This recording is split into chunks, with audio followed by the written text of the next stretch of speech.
Welcome back, ladies and gentlemen, to Free Thought Radio Milwaukee. This is the Mythicist Milwaukee Show, brought to you every Saturday at 7 o'clock here at www.riverwestradio.com. Every Saturday at 7 o'clock. Mythicist Milwaukee produces the Mythicist Milwaukee Show. I'm Rob Moore, your host. With me, as always, Brian Edward. Here in the very loud and crowded studio where we podcast every Saturday from the storefront at 824 East Center Street in River West, Milwaukee, Wisconsin. Tonight's guest is a researcher of almost 20 years and has studied many topics in depth, including UFOlogy. Is that ufology or UFOlogy? Secret societies, hidden agendas, occultism, astrotheology, alternative healing, and what he refers to as social control paradigms. He has been a featured guest on national radio and has self-published many diverse works. His Facebook page is entitled Awake in the Age of Revealing, and its purpose is to network with like-minded truth seekers and to exchange ideas for discovery and transformation. He has a very popular YouTube channel that can be found under his name. He is Doug Muckle. You there, Doug? Yes, I am. Thank you. Thanks for joining us.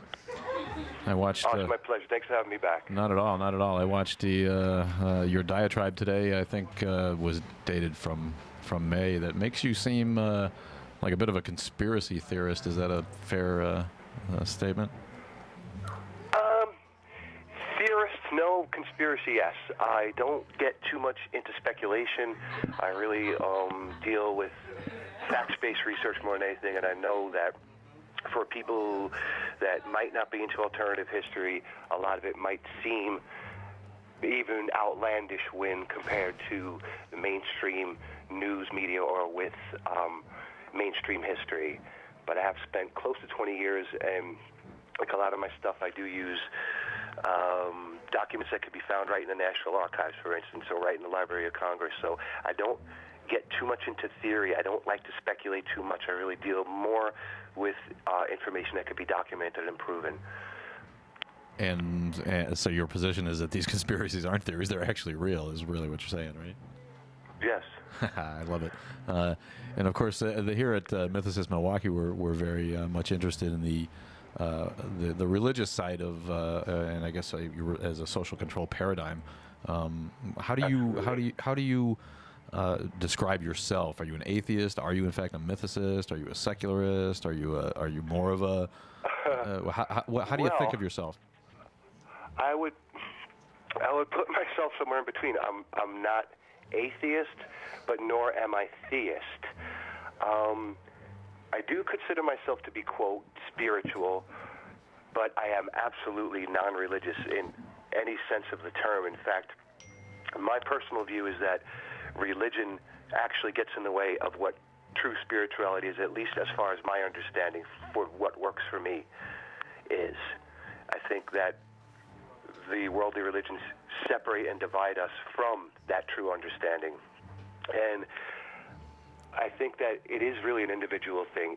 I think that a person's understanding of what that is good enough for them. Like my own understanding is my path, and I forge my own way. And I really don't have a problem with, say, a person would define himself as a Jew or a Christian or a Muslim. That's really not what this is all about. And to the listeners out there, it's not my intention to just bash faiths mindlessly. It's definitely not what this is about. So it's not my intention to be offensive in any way. But on the other hand, I get into what I call social control paradigms or social engineering, and you cannot get very far in those topics without religion coming up, because from my perspective, religion has been one of the most powerfully effective forms of mind control ever invented. And one needs only really to look at history and say the history of the Catholic Church, for instance, to come to that conclusion. So I don't consider myself an atheist, but I don't consider myself theist either. Somewhere I kind of have my own philosophy about it all. I think we all do, and I kind of know where you're coming from, and I'm going to pin you down on that a little bit more and make you come up with a label. I think a lot of those people call themselves agnostics. That doesn't fit you, though? Sure, why not? I don't know that there's a label that could be put on, what I believe. If you say you're not a theist though, and you're not an atheist, do you leave open the possibility of a supreme being? That's a tough one. I mean, possibility, I guess, but to me, it's basically the spark that we are, the I am understanding of my own consciousness, my own self-awareness. That is the only God I venerate. And I'm not saying I'm not talking about this humanist approach. My personal understanding is the I am that I am consciousness. I exist. That is the only God I venerate. I don't believe in some external kind of. I don't think it's external to us. To me, it's more of an internal understanding. I'm God. You're God. Is there any way you could turn your volume up slightly? I'm having a difficult time hearing you. You're having a hard time hearing me? Is that better? Yeah. Does that work better for you? Yeah, it's a little bit better. Thank you. Okay, that's about as high as it goes, I think. So is that how you define spirituality, as being in touch with your own consciousness? As far as my understanding, yes. To me, it's always been a very internal type of thing. I think that one of the main pitfalls that people fall into with religious belief is externalization. And we're encouraged to do that. If you say I was brought up as a Catholic, I like to refer to myself as a recovering Catholic, but any of the religions, it doesn't have to be Catholicism, but they all seem to teach externalization. Always out, always looking outer for a savior, outer for rewards or what have you. To me, it's the opposite. It's an internal thing, and I think that each individual's understanding of what that is good enough for them. Mine might be completely different from yours or from someone else's, but I definitely believe in the rule of non-interference and non-aggression, and I don't think that people need religion to be moral human beings. In fact, I've seen over the course of my life people that have considered themselves to be highly religious that were the most immoral people I've ever seen in my life. I think it also allows people an excuse to abdicate personal responsibility. And my own personal understanding is, again, non-aggression. I absolutely believe that you treat others as you'd like to be treated, and you don't treat others as you would not like to be treated, and that non-aggression is kind of like a law, if you like, that I live by. But at the same time, if someone is an aggressor towards you, you have every right to defend your sovereignty. So I don't know how you define that, but... No, it does make sense. I also grew up as a Catholic. Of course, the external point that you talk about is certainly not lost on me. The Pope is ultimately the final word in Catholicism. So once limbo existed, now it doesn't. So I mean, things obviously can change. What do you consider your first doubt? I mean, when did you doubt growing up as a Catholic? What was your first recollection? Oh, I'll tell you, I was very, very young. I would say I was about 12 years old, and I just never identified with it. But as a child, you have questions and you're silenced by the adults. Basically, and this is how it works, you're born into a familial type of tradition, be it Christianity, Judaism, whatever it might be, and you're born into that family kind of tradition and indoctrinated accordingly. The inquisitive child is often silenced by the adults, and you're taught to just believe, just accept on faith, abandon reason in favor of faith. And, of course, logic goes with that, too. I guess I was about 12 or 13, and to me, these were obvious fables. Obviously, they were, later mythologies, as I came to understand them, but as a kid, I knew they were stories. And whenever I would ask the wise, like, or how did this man Noah, Gilgamesh, get all these animals onto the boat? Where did the kangaroos come from? How did he get the polar bears? You're silenced. No, we're not to question. We're just to believe. And even as a kid, I just always had a problem with that. And I would pin it to about 12 years old. And then, my parents weren't all that strict with it, but my brothers and I were made to put on our best clothes on Sunday and go to the church and go through all of that. And I hated it. I was bored to tears in church. I just never identified with it.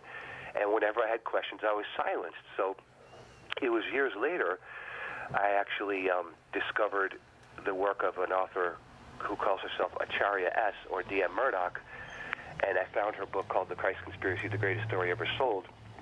And in it, she got very heavily into the themes of astrotheology, and then it clicked. It made perfect sense to me because all these doubts and questions that I had as a child growing up were coalesced in her work, and I really, really grabbed onto the astrotheology aspect because it just makes perfect sense to me.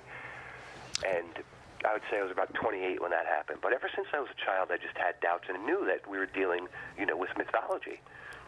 Nothing specific comes to mind? Like the one point, one pebble in the shoe, that one specific story that you couldn't sort out? Not offhand. I can't pinpoint it to one particular incident.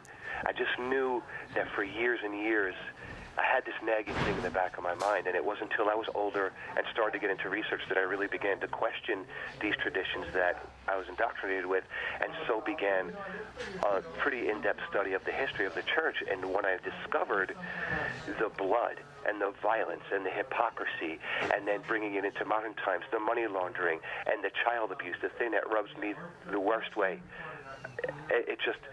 it was enough for me to just wash my hands of the whole thing. And I saw how corrupt this institution not only is in the current day, but has always been since its inception. And it just blew me away. Because I think the question was, when I was old enough to really start looking into it, was who is this man that we're worshiping 2,000 years after his alleged advent on the earth? And I wanted to know. And hence came the discovery of astrotheology, and it just made so much sense to me. And then again, studying the history of the church was enough for me to be just completely done with it. So would you call yourself a mythicist?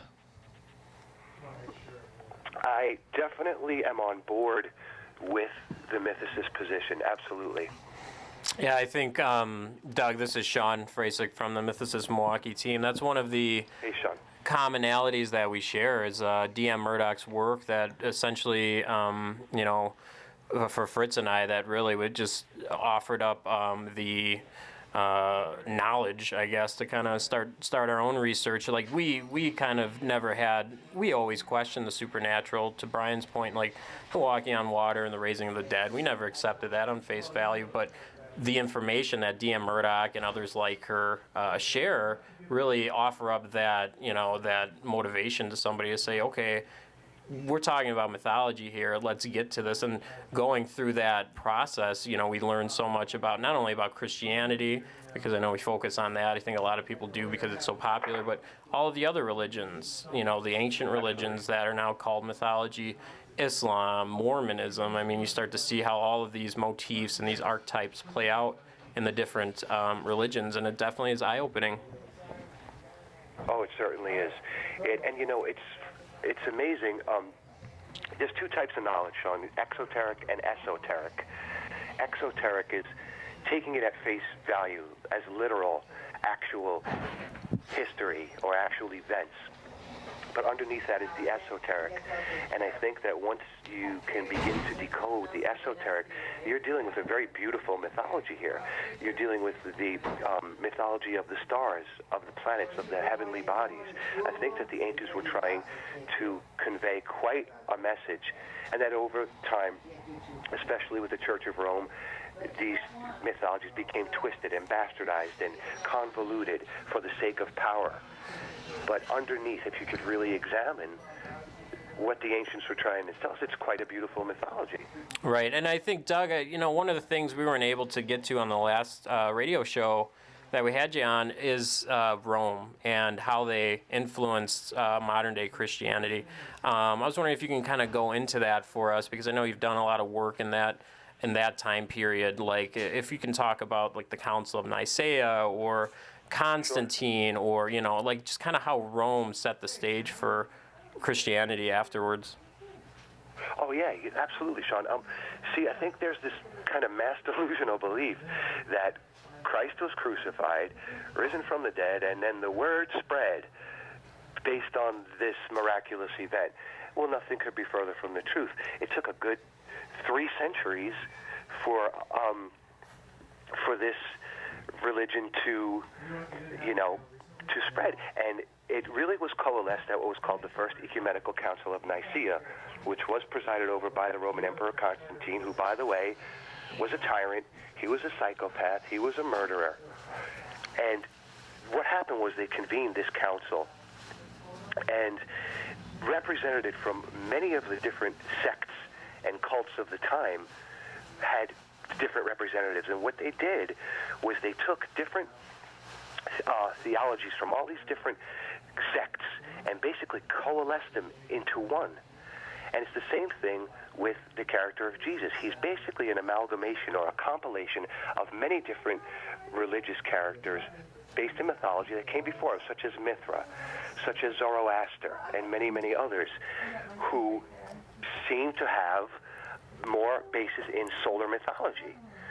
So this Council of Nicaea turned into a bloody melee. Different bishops and different representatives of these different religions would argue, and then they coalesced and created what is essentially a state religion. This Catholicism is the greatest political movement ever undertaken, which is what it was, a political movement. So these arguing bishops couldn't decide on what the new doctrines and the creeds would be. So Constantine and his, underlings basically got a hold of these representatives of these different cults and told them, this is how you will vote. And under threat of armed, death and under threat of excommunication, and in this case, excommunication consisted of exile to remote islands and death, and different codices and documents were removed and destroyed. So that's really how this religion was born. And people, I'm sorry, go ahead, Doug. I was going to say, a lot of people that were raised in these traditions don't understand this. They never heard of the Council of Nicaea. They never heard of Constantine. And at this council, there were very key things decided upon. One was the doctrine of the Trinity, the idea of Father, Son, and Holy Ghost in one being, which is a far earlier pagan concept going, Horus, Osiris, and Isis from Egypt, Rama, Vishnu, Shiva of India, Nimrod, Tammuz, Semiramis from Babylon. This motif goes back into the ancient world. We're talking about, in the esoteric sense, the union of the divine masculine and the divine feminine to create the offspring child. It's an ancient motif. So this council took all different ideas from these different religious sects and coalesced them into one. And hence was born the Catholic religion. The word Catholic means unified. It's exactly what they did. They unified all these different cults under the authority of Rome. And also, Sunday was adopted as the Sabbath, which was the day of worship for Mithra. The sign of the cross, which was associated with many solar cults going back into ancient times, was adopted as the official Christian emblem. The celebration of Easter was adopted. Easter comes from the myth of the Babylonian goddess Ishtar. And then certain Roman bishops were bestowed with immense authority, and they consolidated power into the hands of the very few under Constantine's rule. So Jesus, this is the part that really blew my mind when I discovered it. Jesus was declared the Messiah by vote of this council. So they basically coalesced all these ideas from many ancient cults and said, okay, this is the representative, and his name's Jesus. And then in 313 AD, this is just prior to the council's convening, Constantine issued what was called the Edict of Milan, which basically legalized this religion. So what we're talking about is a state-created religion. This is a political movement. And correct me if I'm wrong, Doug, they actually made all of the other religions illegal at that time. That's right, they did. And then what followed this council was one of the longest and bloodiest and violent reigns that this planet has ever seen, because now Rome had the authority to just go and conquer and slaughter, and wherever they went, you know, ladies and gentlemen, this religion was not spread by peaceful propagation. This was spread by the sword. The warriors and the centurions, any area they went, they would destroy the natives. They would take their documents, their codices, burn their temples to the ground, many times erecting churches on the ancient sacred sites. So that's how this was spread, through violence. It was a state religion. Right. In all fairness to Christianity, though, Rome was doing just that under pagan rule, conquering, assimilating. Christianity just seemed like a good state religion for them at the time. Absolutely correct. I agree with you. This was the next phase, the next step in this consolidation, and they had this very, very powerful tool to spread. And some of the atrocities committed, like the burning of the Library of Alexandria, the destruction of native temples, and everything else that went along with it, you know, over history, the Salem witch trials, the Inquisitions, all of it. And it was all done in the name of the Prince of Peace. The hypocrisy is truly staggering. Doug, in your video that I previewed this afternoon, you make reference right away to the modern mythology of the Matrix, and you draw an interesting analogy, I think, to the way that the sheeple, as you call them, which I love, by the way, choose to pull the wool over their own eyes and kind of live in comfort, as opposed to embracing the truth. How important is it to do you feel to try to re-educate these people, or break them out of their trance? Is it incumbent upon us who are truth seekers to convert people in that way, or is it a lost cause? Should we just let them go? I used to, in the beginning of my journey, think that it was my job to help to awaken. But my attitude's changed quite a bit over the years. I think that my attitude now is I will put out as much information as I can, and people will come to it. Because I think that if a person's not ready to wake up, they're not going to wake up. And for me, I never want to push it on anyone. I don't, because then you're not doing them any good, I don't think. Until a person's ready, really, I think, to embrace these new ideas, or to alter their perspective, and to look at things in a new light, there's not a damn thing we could do. But I also do feel that we should have access to as much information as possible, thereby, you know, giving us the ability to make the most informed decisions that we possibly can. I do believe that. But in the beginning, I did think, you know, we got to wake up our brothers and sisters. Well, I'll tell you, from my experience over the last 20 years, if a person's not ready, there's not a damn thing you're going to do. They'll just reject you. And I mean, I've lost a lot of friends over the years, not because of my personality, but because of my views.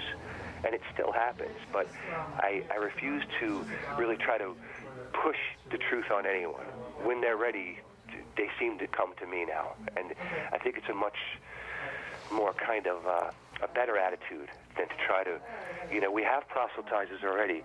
We have people that try to shove their beliefs down people's throats. It's the last thing I want to do. Would it be a fair statement to say, because eradicating religion doesn't necessarily always mean the best end game, but perhaps reducing the divisiveness by saying no human could possibly know what the will of God is? If you got that far, sure. essentially would be the same as everybody being atheist. Could you repeat that, please? That no human could possibly know what the will of God is. If you could get that far, then you wouldn't have, well, We have to enforce Sharia law because God said so. We have to burn witches because God said so. We have to make whatever propitiations. Right. How do you know what God wants? Did he come and tell you? And then I'm glad you brought up Sharia law, because this is just the level of insanity. And I'm sorry, but that's exactly what it is. It's insanity. If any of the listeners out there, if you Google something called Ashura ritual, Ashura, it's a ritual that the Shiite Muslims participate in once a year, and basically they're celebrating the death of their prophet's grandson, who was an imam.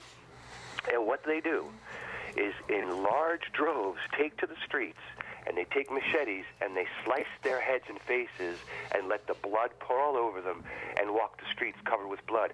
And that's not the worst part. They do it to their children. They'll take their infant and slice the infant's face open and cover it in blood. And to them, this is some kind of holy thing. And my question is, what God would look favorably on such a practice? Sir, I wouldn't even want a creature like that in my neighborhood, let alone give him praise and worship. You know what I mean? And there's rituals like this all around the world, attributed to different faiths, not just Islam, where people do the most hideous things. Another one in the Philippines, every Good Friday, every year, you have these fanatics, they're Catholic, and they will literally crucify themselves to crosses with nails and everything. They'll hammer themselves and hang themselves up like Jesus. And they look at this like it's a holy thing. And then today I was reading about in Orthodox Judaism, I don't know if I could pronounce this correctly, but there's a ritual called Metzitza Bipe. And what that is the rabbi will suck the blood of a newly circumcised infant. So they're circumcised and then suck the blood from the penis of the child. And this is a holy ritual to them. It's disgusting. A gay vampire holy ritual. Yeah, one that hasn't been outlawed in New York, actually. This in Brooklyn, right? I heard you mention New York. In Brooklyn last year, it came to light that a few infants that had this procedure done came down with herpes. I mean, could you imagine that? Wow. Yeah, and Bloomberg didn't. He bowed to pressure and didn't make the practice illegal. I got herpes from my rabbi. It can't happen. Now we have to mention those are ultra orthodox sects. We're talking about infants 8 days old. I mean, to me, circumcision is brutal to begin with. But then, could you imagine that? Why aren't these people in prison? How is this practice legal? It's because it's under the banner of religion. So, then it makes it okay. Hey, Doug, we have a question from the audience. Kristen wants to know, in your opinion, what do you think Christianity has done to the divine feminine? Oh, my goodness, are you kidding? With the advent of monotheistic religions, there has always been, well, Christianity in particular, she wants to know about, it has suppressed the divine feminine. It has caused this highly patriarchal type of mentality. And I think the result of that has been just this enormous imbalance. In nature, we have the divine masculine, divine feminine, positive and the negative, the generative, creative masculine principle, and the nurturing, caring feminine aspect. And Christianity has been very successful, and all the monotheistic religions really, at suppressing the divine feminine. I think the result of that is it's created this enormous imbalance. And if you suppress the caring, nurturing aspect in nature, the results will look all around you. The results are not pretty at all. You need a balance, I think. Yeah, right. Mary herself is only mentioned 3 times in the Bible. Once at the Nativity, once as Jesus is preaching as a young boy at the temple, and then later at the crucifixion. She's not a central character. No, and yet she gave birth to Messiah. Right. And her role is not important? I really don't understand this. And you start to see like how society affects the religious texts that exist. Now, the religious texts necessarily don't change. Some of the ideas that we accept as true change. But in Islam, one of the marketing strategies I've seen is catering to women, is stating that because Mary has her own book in the Quran, that they are pro-women. And if you look at the Middle East, I think it doesn't take very long to argue that point. Oh, that's absurd. Talk about suppression of the feminine. My goodness, some of these countries will beat a woman to death for wearing the wrong clothes, for God's sake. You know, I was just reading this the other day, as a matter of fact. You might have come across this article. I forget, it might have been Saudi Arabia or Bahrain or Yemen, one of those places. A woman was raped and became pregnant, and they gave her 100 lashes for becoming pregnant by her rapist, and the rapist, no charges, acquitted, no punishment. It's disgusting. And if you go back to, say, the Egyptian mythologies, the female was always venerated, and the female was revered because they understood this feminine aspect. Yeah, that can apply to foreigners as well. There's a story in the UAE where a woman in Norway was raped, reported it, and was charged with adultery. Yeah, it's insane. It's absolutely insane to me. And, you know, there's some of the stricter Muslim areas where it is perfectly legal for a grown man to marry a prepubescent girl. And I was reading one report how a 40-year-old man married an 8-year-old girl, perfectly legal, and proceeded to rape her to death on the wedding night. I mean, how can anyone in their right mind look at something like that and think that it's not completely insane and barbaric and disgusting? Aren't these very incidences a call to action? Don't they speak to the need to break the cycle of ignorance among the sheeple? My problem is, how do we stop? How do we stop the people from? You're not going to change adult minds. You're not going to. The people who don't want to wake up, as you say, will not wake up. But how do we stop those people from indoctrinating young ones, indoctrinating their own children, indoctrinating the youth of their community who aren't equipped to question? Isn't it incumbent upon us to try to stop that somehow?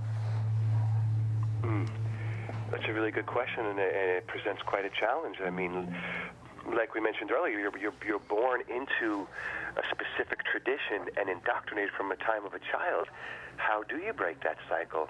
This is my issue with the non-proselytizing. I think that those of us who are on this side of the fence need to speak out. And as mythicists, we feel that the information that we research should be presented to children in school at an elementary age, so that they can develop the ability to compare religions that previously were unavailable to them, because we only taught them Norse mythology, we only taught them Greek mythology that was easy to dismiss as tomfoolery, when if they'd have learned some of the closer parallel myths to the Jesus myth, maybe they would question some of these indoctrination techniques.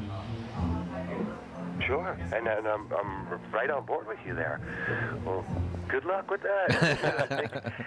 I think really when it comes to, because what we're talking about here is a shift in consciousness, I firmly feel that it's more of an individual kind of grassroots thing. You have to start with your own children, start with your own mind. How would we ever, at this stage, convince someone who grows up in an area of Sharia law that what they're doing is not holy in any way, or beating women and raping children? I mean, that's a great question. I think we have to start closer to home. And I like the idea of educating young children. At least let them have the option to see both sides of the story, not just indoctrinate them into one narrow way of looking at things. That's not going to work. And then you mentioned Norse and you mentioned Greek. I've often said this. We can accept the Egyptian mythologies and the Norse mythologies and the Greek mythologies. Why can we not accept that these mythologies are still with us? That's correct, Tim. It's the literalism. It's the literal interpretation that's causing so many problems. It's the taking of this mythology as literal historical fact that is causing so many problems. And I think that it needs to be transcended if humanity is to ever move forward. In fact, if you look at the etymology of the word religion, it comes from the Latin religare, which means to bind. And it certainly doesn't mean to bind together, because that's not what religion does. Religion separates. It means to bind consciousness, to bind the human spirit, if you will, from moving forward. Right. I think on the grassroots we're level, in the age now where it truly is time to transcend these limiting beliefs. You're done right. incalculable harm. Yeah, and I think the grassroots level has to start with the fringe moderates in convincing these people, because we've seen this in every religion, with Islam, certainly with the Christian religions, when the people start to pull away, they moderate. And right now, the Christianity is long. It's been many centuries since we've burned witches, and that's because the people wouldn't follow that. And the preachers, the radical preachers, you'll never convince them. You need to draw away the congregation, and then they moderate down when that doesn't happen. I mean, the Mormons had New Light right before the right in time for the Civil Rights Movement. I mean, this is clearly the people not accepting racism, and then the church follows the people, not the other way around. Oh, maybe they were just saying it. Right? It does entail a shift in consciousness, and when you're dealing with an indoctrinated mind, I mean, some or many people are so heavily indoctrinated that you could show them the truth right to their face, they'll deny it. I've seen this happen too, and even in my own personal experience, when I discovered the scale of abuse in the Catholic Church. Now, in the United States alone, and this is from a Catholic publication, the Catholic Monitor, one of their mainstream newspapers, even they estimated that 100,000 children in the U.S. alone have been abused. 100,000 kids since the 50s have had their lives destroyed. And this has been all over the mainstream over the last decade or so. So it's clearly the information's available. You bring this to a person that's heavily indoctrinated, they will deny it tooth and nail. They will not look at it. They'll call you a lunatic. You're crazy. I've heard people say to me, oh, it's just a few bad apples. A few bad apples? We're talking about $2.7 billion paid out by the church so far, and no ending in sight to cases that are still pending. That's significantly more than a few bad apples. They do. But they've publicly admitted this on 60 Minutes. Cardinal Sean is who Pope Francis put in place of this, admits to all of this. Right, but the point that Doug is making is that it doesn't shake the people that are heavily indoctrinated into the religion. Right, because they believe that those people have been influenced by the devil or influenced by sin. Right, and I think, Doug, one of the things that you do and you do well is the YouTube page. I mean, channel. We're in the computer age now, and the one of the ways that you can reach out to people, maybe not the heavily indoctrinated people, but maybe the skeptics, the ones that are on the fence, or the ones that have doubt. Once you start presenting the facts like you do in a very entertaining, very artful way, people actually listen. If you can, we actually had Aaron Ra on the show last night, and a little history on him. He's an atheist activist, very popular atheist activist, and he has his own podcast, and he actually had DM Murdoch on last week, Thursday, and one of the things that came up was the documentary Zeitgeist. Now, what Zeitgeist does is does exactly what you do with your YouTube channel. It simplifies a lot of the information that we're talking about, and also keeps people entertained, because that's really what people want. That's why people are going out to see the Exodus or Noah. I mean, they want to be entertained by these stories, and if we can, come together and make it just as entertaining on the other side, and saying, look, we're not talking about history in the Exodus. We're not talking about history with the Ark. This is the actual story. I think, people that are on the fence will respond. That's what my hope is, and I do try to incorporate a little bit of humor into it. I think you got to have a sense of humor, and I really don't have a problem using profanity. If you listen to some of my videos, it's geared towards adults. If someone's offended by the F word, then they have no business listening to this information, because they're going to be a lot more offended when I get into the subject matter I'm talking about. So I really don't have a problem with that. I present it in an adult way, and I appreciate your compliment. And that's exactly what I try to do, and I'm actually pretty new to this. Like I said, I was in the silent minority for years and years. I had no problem just being in the silent minority and doing my research, but it got to the point where I said, I'm sitting on all this information, I got to do something with it. And that was a platform that I thought I might have some luck with, and so far so good. I've been able to reach a lot of people, and I've gotten contacted by a lot of people that do appreciate it, and it's very nice to know. It shows that there are people that are waking up and are people that are open-minded enough to grasp this information and want to talk about it, and I get contacted quite a bit. And I like that. I will always give my time to someone who wants to know more. I'll always make myself available in any way I can to someone who's searching, because I remember what it was like when I started to search and seek. And there was people out there, authors that I contacted, oh my goodness, I really love your work. And most of them would reach back. So I would love to give that back, and I do, whenever I can. So thank you for that compliment. I really appreciate that. That's what gives me the drive to keep doing it. So I felt for a long time I was falling on deaf ears. That one astrotheology video, I thought maybe 50 people would watch it. It just broke 10,000. I can't believe it. When I first became aware of the whole astrotheological topic, it was around 1999, and wow, it's really grown over the years, because back then there's hardly anybody into it, just scholars. And now it's become very, widely known, and I think that's fantastic. Yeah, Kent Hovind was still making his videotapes at that time. I'm not sure if you're familiar with him, creationist, that is now wound up in jail. Yeah, but I think, like I said, I think that's the key, is the YouTube channel, the videos that and educate people like that. You will start to see it. Like you said before, only scholars were talking about it because only scholars knew about it, and it's hard for the lay person to dig through all of the scholarship and, start comparing the religious text. And, once you get somebody that can break it down and make it fun and make it entertaining as well as educational, I mean, I'm on the team that the mythicist argument is kind of like the final hammer for a lot of people. It says, I don't know what's going on out there. I don't know how I'm here, but I know that these stories that have been shoved down humanity's throat were based in something that was much more ancient in mythology. Absolutely. I mean, it's stretching back far, far into the ancient world.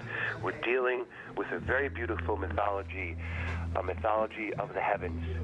The ancients were not primitive. They were not stupid. They were very knowledgeable. They devised these great tools for measuring the movements of the stars, and they wrote it down in their mythologies. And if we could look past this whole literal translation of it, like I said earlier, it reveals a very beautiful story. What you say resonates with me. That way.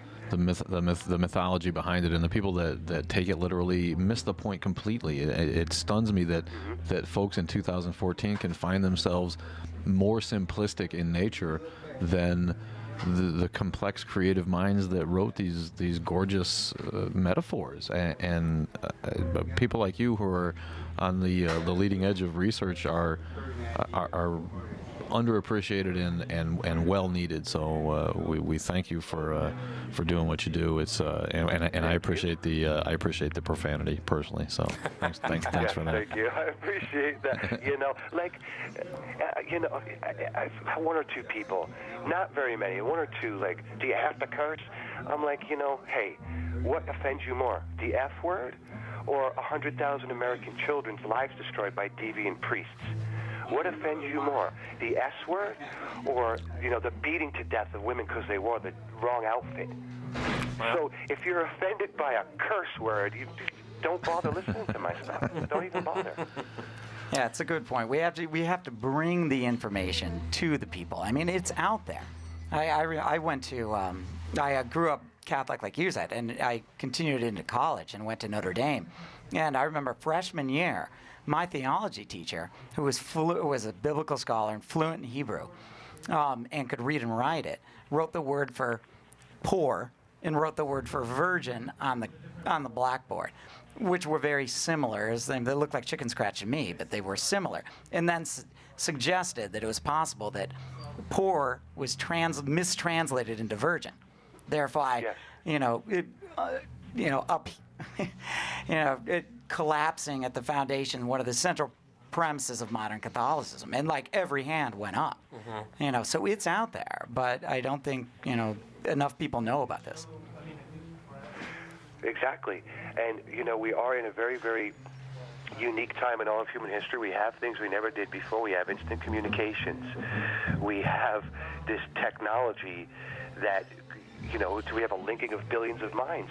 The access to the information of mankind right at your fingertips. Now, a lot of people don't utilize it thusly, but we are in a very interesting age, and we have the tools available to us to be able to do this. So why not take advantage of it, especially anyone out there that was like me in the silent minority. Maybe you have a lot of knowledge about whatever it may be, religion or corruption in government or whatever it may be, and you're sitting on this knowledge. Now I believe is the time to really put it out there. And I think a lot of the reasons that people who are knowledgeable don't do that is fear of ridicule.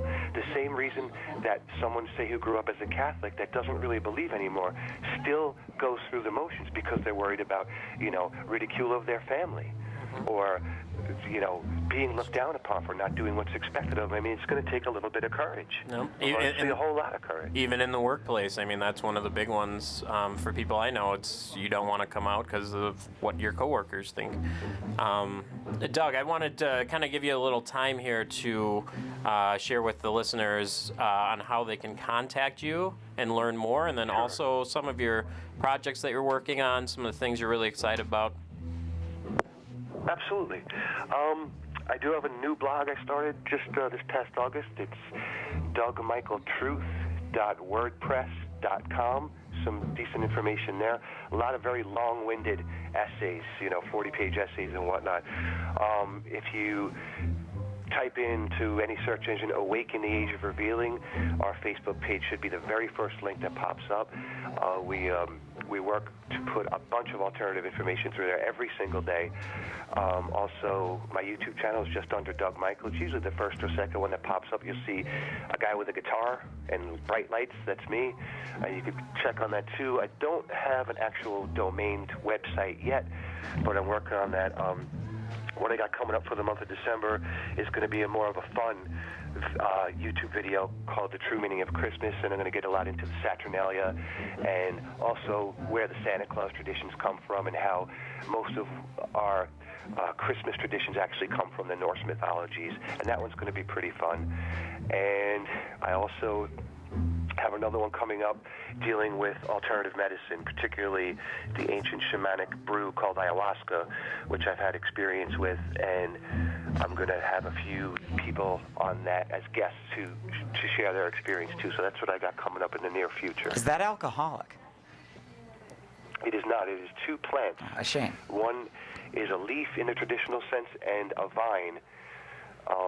The medicine that I made was made with a bark. So it's just two plants basically that are combined together. And you drink it like a tea. And it's very, very healing to the body, but also to the psyche. I think that it has enormous implications in the field of psychology. Is it actually psychoactive or not? Completely. It's probably the most psychoactive substance known to man, actually. Which you say that, and instantly there's taboo about it.